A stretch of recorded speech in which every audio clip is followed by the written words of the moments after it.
Good afternoon, Rochester Community Schools. You're joining us for our live town hall meeting, virtually, of course. Hopefully today we'll be able to provide some answers to questions and give a little context to our current state and what our state might be once we begin school in the fall. But before I begin, I'd just like to take an opportunity to extend gratitude to so many people, including the community members, that have made our shift to remote learning as successful as it possibly could be under very arduous circumstances. I know in some cases it might not have been optimal, but on a whole, as quickly as we shifted and as quickly as we were able to maintain connections and relationships with kids and maintain our leadership in the community, I think we did a pretty good job. And we appreciate everybody's support.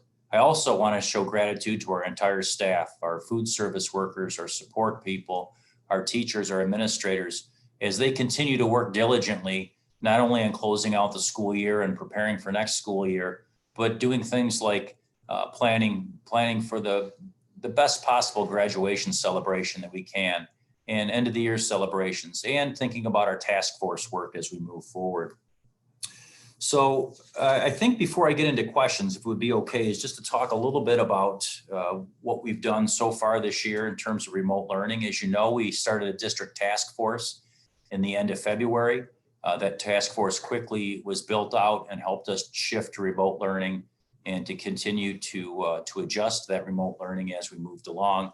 It also allowed us to continue cleaning our buildings and making sure that they were sanitized for the people that needed to be in them. It allowed for just an absolutely overwhelming engagement on food service and making sure people were fed, and also planning moving forward. It should be noted that our task force is continuing to meet. We have refocused our task force on the Opportunity Labs Return to School Roadmap. They have 7 categories, and we've pared our task force down to those 7 categories. But we've expanded it. At this point, our task force consists of over 80 members working on all the complexities. And I assure you, this is very, very complex as we continue to think about what school will look like in the fall and what contingencies we may need to plan for.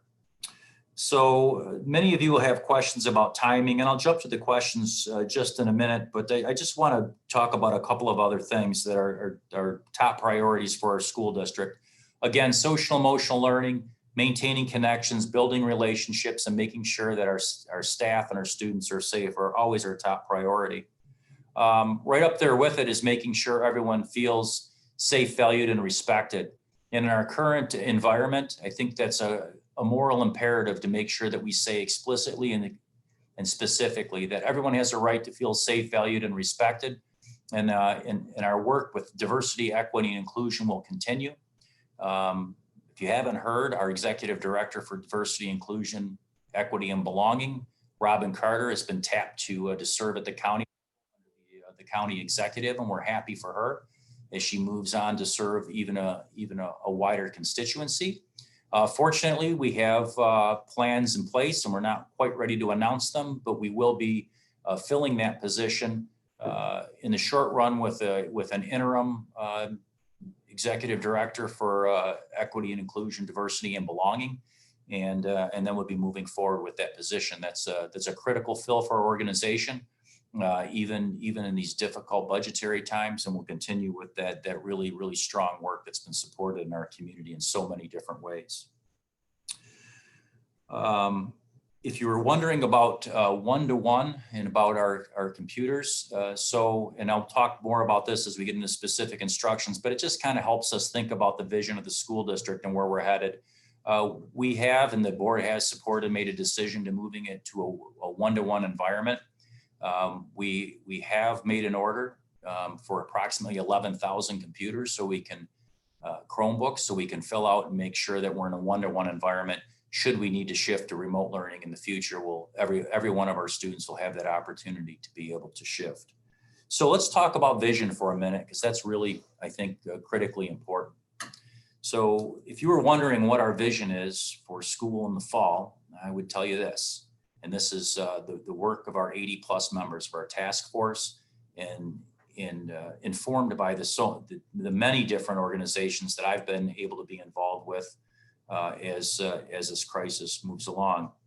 So yesterday I communicated this to our task force as we continue to narrow our work down. We are planning for in-person instruction in some shape or form in the fall. Now, please bear in mind that the circumstances with the virus and the science behind it change almost on an hourly basis. But our intent, our vision is to have some type of in-person instruction available for our students in the fall. We also intend to offer a virtual option for those of you that may have someone that's immune compromised or don't feel safe and choose not to return for in-person instruction. And again, these are things the task force is working on. We don't have it completely built out yet. It's an enormous undertaking, but I just want really for you to know where our vision is. And also, the third key to that is to be able to shift to remote learning should we need to later on in the fall in a seamless fashion, provide for those connections and relationships. And also, as we've gone through this remote learning, we've seen some hiccups along the way and had to adjust. And we also know that your expectations are going to be higher for us if we are to re-engage in remote learning sometime in the fall. So, but should the situation with the virus dictate that we need to shift to remote learning in the fall, we want to be able to have that option. So really three things in terms of vision: a virtual option, an in-person option, and then of course, being able to shift efficiently and effectively to remote learning. So that's really, and again, first and foremost, always, of course, is student safety and staff safety, and we'll make those decisions as time dictates and as the nature of the situation dictates.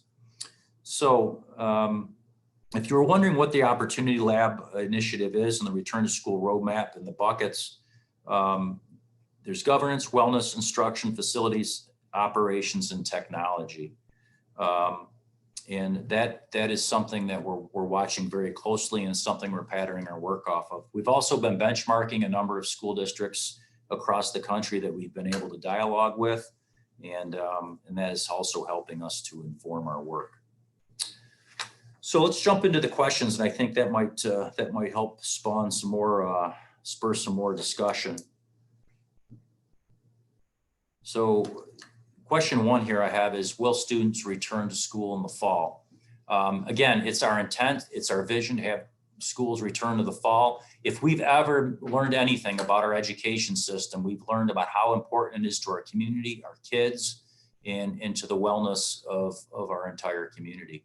So we intend to return to school in some shape or form in the fall. We're still working that out, depending on what the epidemiologists tell us, the public health folks, and what we're feasibly able to do.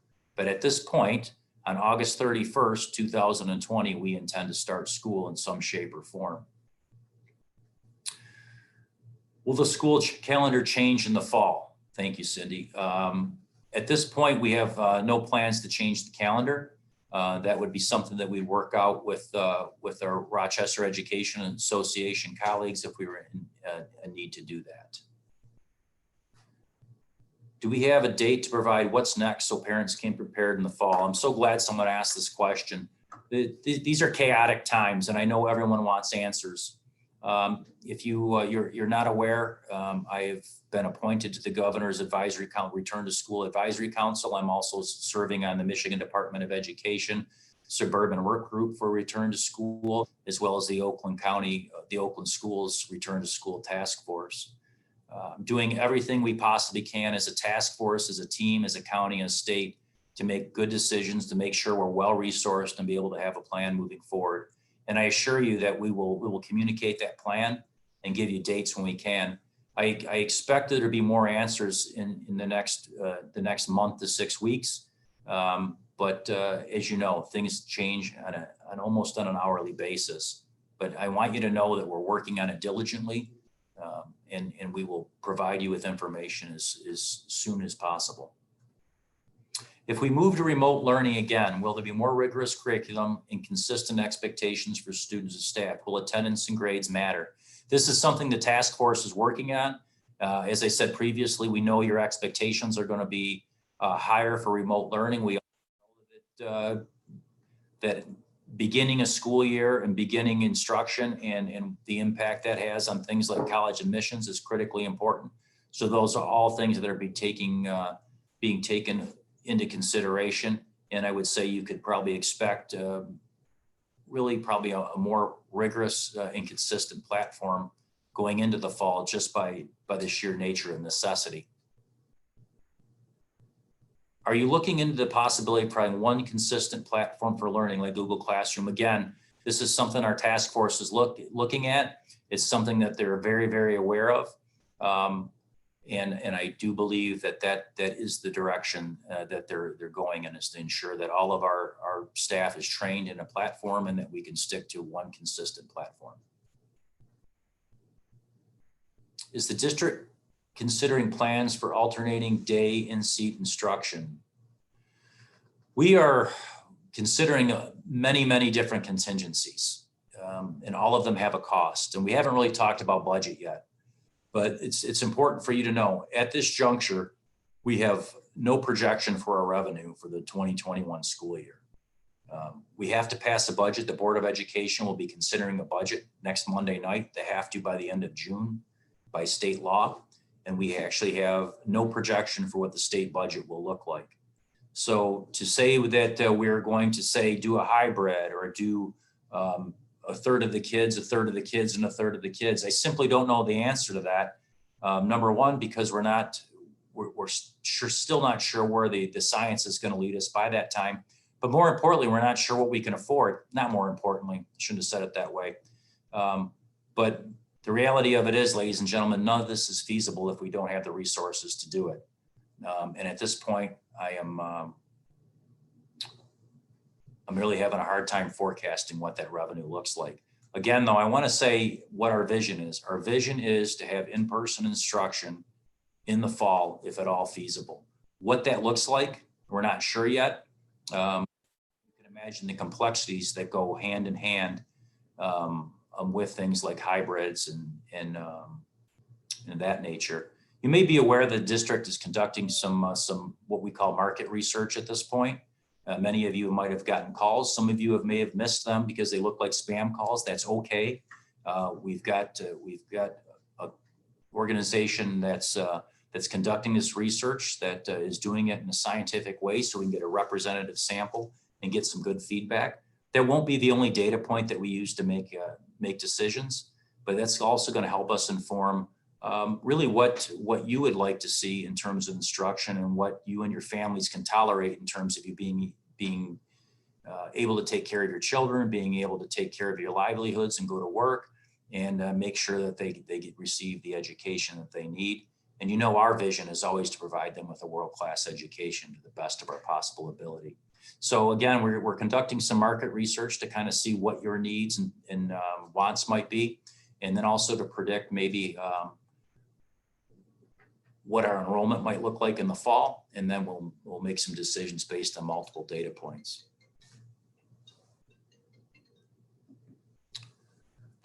Will the district continue its focus to consider the needs of the whole child moving forward to include educational, social, emotional? Absolutely. We committed to being a trauma-informed organization, and we continue that commitment. We think that's critically important work. We really, really worked hard to ensure that we had access to resources for kids through this crisis, and we continue to through the Center for Trauma Resilient Communities. And we will remain steadfastly committed to that work, and we are going to remain steadfastly committed to our diversity, inclusion, and belonging work, along with cultural proficiency training for our staff. We believe that those are moral imperatives of our organization. Will teachers receive additional training to help guide them with delivering learning options? We are making plans for that as we speak. Again, 80+ folks on a task force working together to make sure that we identify what training is needed, how to execute that training, and ensure that the people that need it get it. Will the needs of students with IEPs continue to be met if we move to a remote learning environment? This is a very, very challenging situation. We've worked really hard to meet the needs of all of our students, including those with IEPs. We also know that we've fallen short in some of these situations, really by no fault of anyone's besides not being able to be in person and be together. So we're going to continue to work with our PAC, our entire community, to make sure we work hard to even meet the needs of our students with IEPs even better. Again, our hope is if we have to shift to remote learning, that it's for a shorter duration of time, that we're able to do it at a more efficient and effective manner, and with higher expectations. So please stay tuned with us. It's challenging, but it's rewarding work. Is the district assessing the health and sickness policies and practices? Will temperatures be taken at the door before anyone enters the building? Will students have more time to wash hands and often? One of the things that's gone on in the school district since you haven't been in a building is you will notice a ton more signage regarding hygiene in our buildings and bathrooms and hallways. So we are reviewing all of those protocols and policies and practices and how we might execute them. And it's going to be challenging. When we think about sickness policies, policy is important, but education is even more important. And I don't mean classroom education. I mean making sure everyone's educated on to what spreads the virus, what doesn't spread the virus, and what precautions we should all be taking. Because I think once we're well educated, kind of like anything else in healthcare, we can make an informed decision and really protect the safety of each other and make sure that we're protecting the safety of our students. So we'll continue to review those protocols and procedures. I've gotten a few emails on the CDC guidelines. I don't mean to smile about that, but it was a form letter that I received many times over regarding the CDC guidelines. And one of the questions I asked one parent was, why wouldn't you think I don't have the same concerns? It's when you think about something so simple as when you make a blanket statement like everybody should wear a mask, right? Well, that's not so simple in an educational environment. How do you make a 4-year-old wear a mask? Is it feasible to have a 4-year-old wear a mask? What if it's an individual with a sensory issue? What if it's just one of our good old middle school students who might want to be oppositional? That happens sometimes with 13-year-olds. So I'm told, or maybe I experience it in my own home.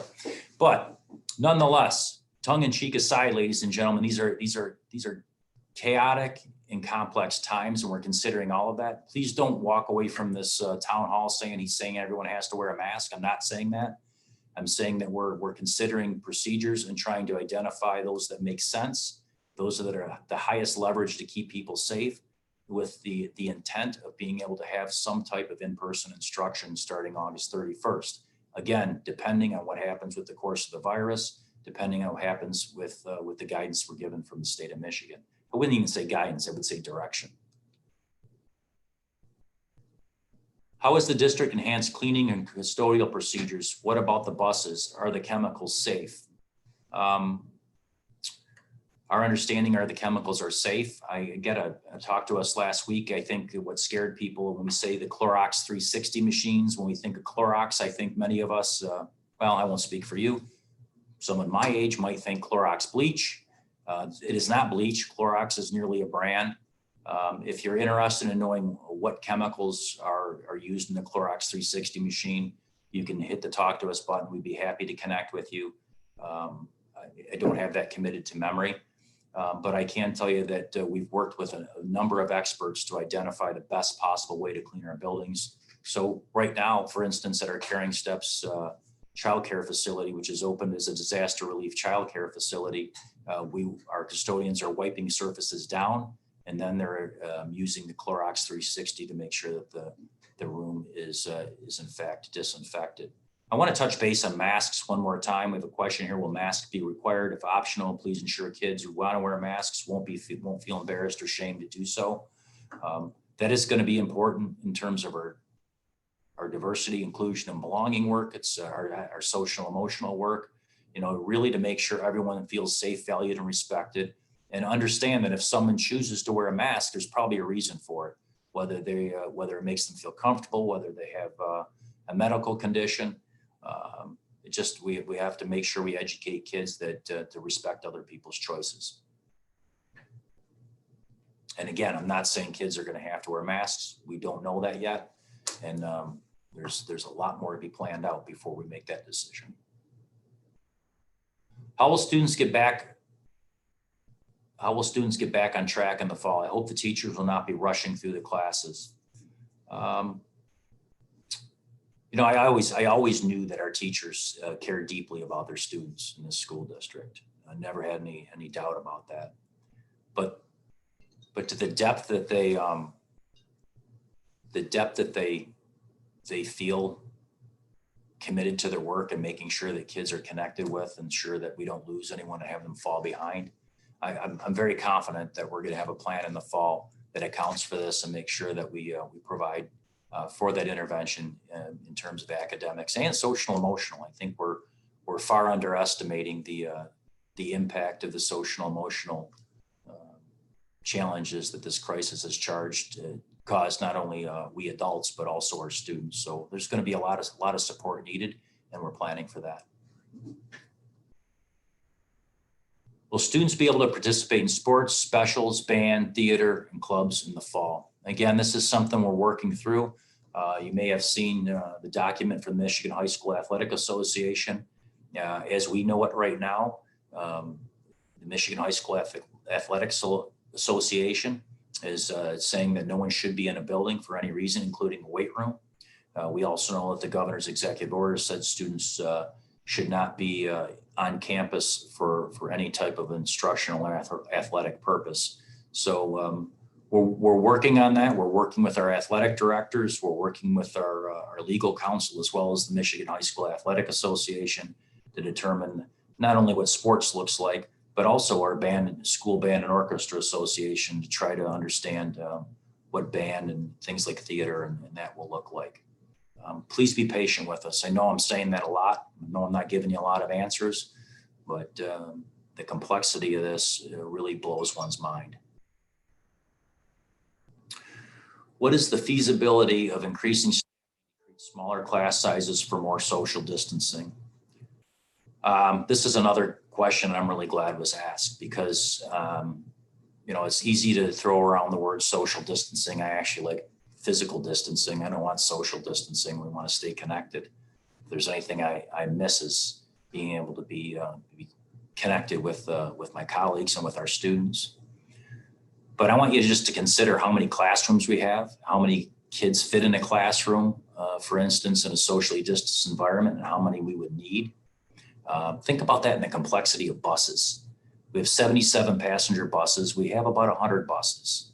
In a socially distant busing situation, we're talking about 14 children, 16 children on a bus. That increases our bus runs and our costs absolutely astronomically. Same thing with increasing staffing to have more social distancing. It sounds really good when we say it, and is it possible? It might be necessary in some shape or form. But I want you to understand is how complex that is.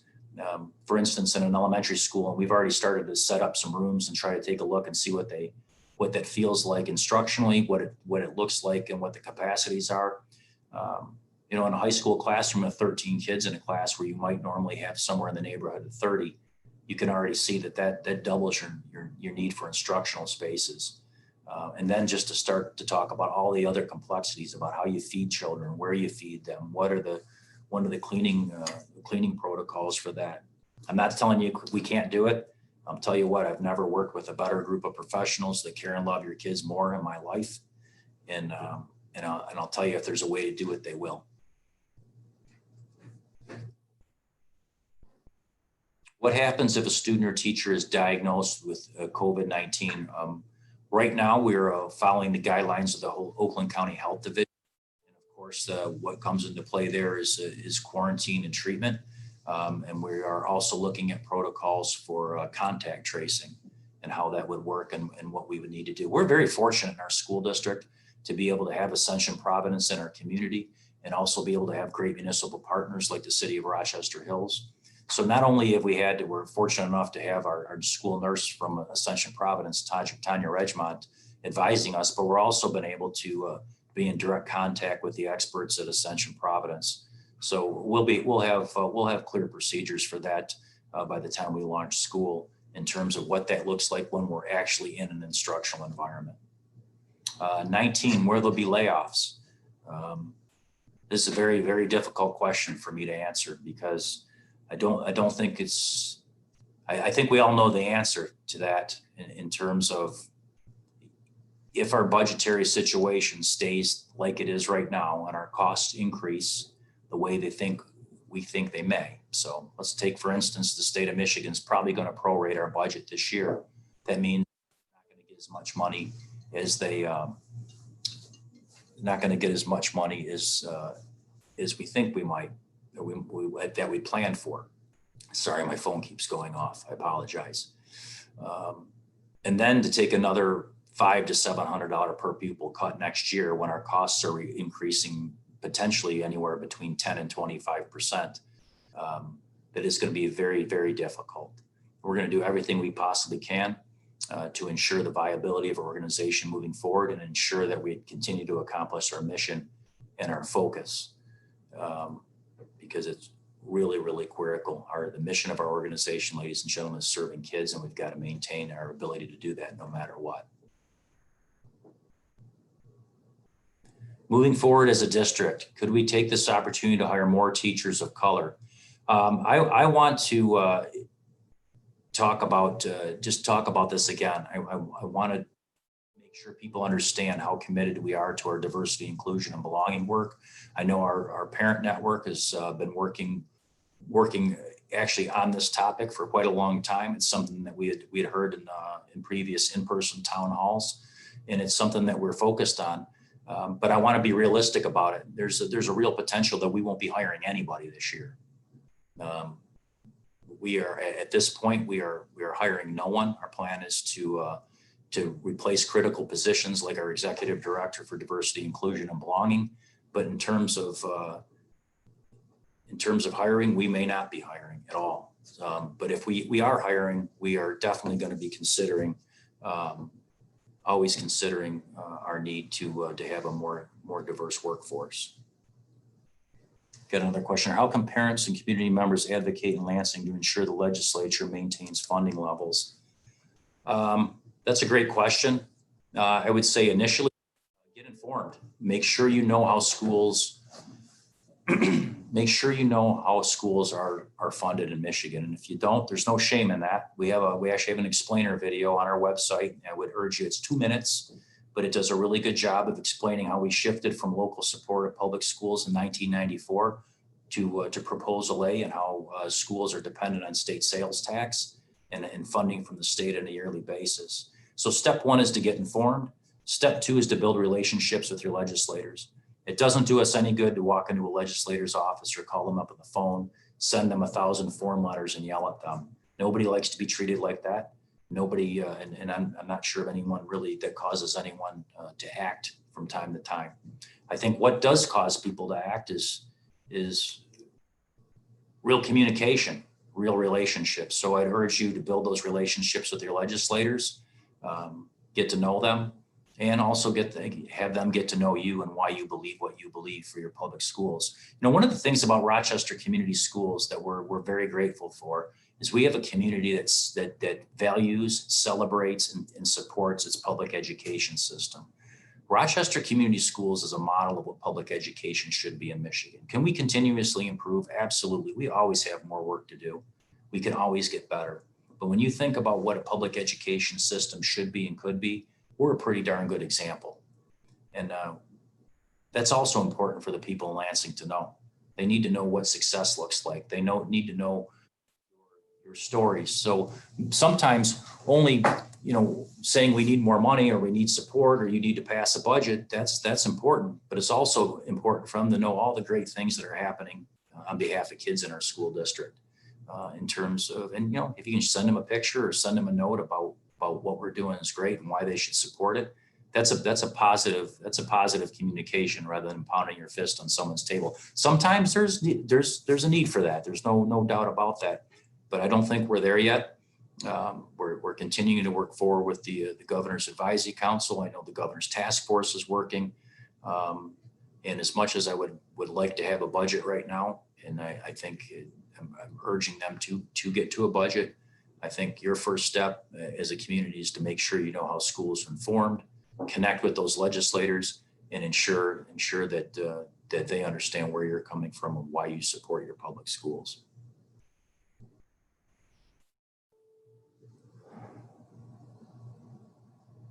Well, that's all the questions I have. I'm going to check my phone one more time to see if anything else has come in. Let's see.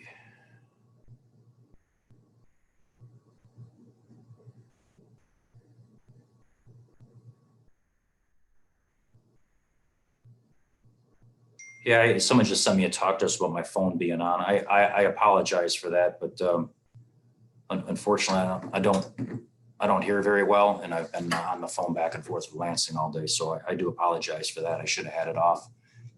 Thanks for sending the talk to us. Ladies and gentlemen, before I close out, again, I just want to extend a gratitude to not only our staff, but our entire community. It's been very, very difficult times. I hope you know and you can feel how much we love your children and take personally our service to them. I hope those of you that have seniors enjoy what our high school principal has been working on in conjunction with the city of Rochester Hills at Borden Park. I really, really appreciate their hard work, and I think it'll be something very, very special. So thank you. Well, it looks like we have one more question here. A specific question about ECSC. I'll make sure that someone reaches out to you and answers that question. Okay, thank you very much. I hope you have a great rest of the summer. I hope you get some rest. I hope your family stays well. And please know how much we love your children. We love serving them. And we look forward to seeing you in the fall. Thank you.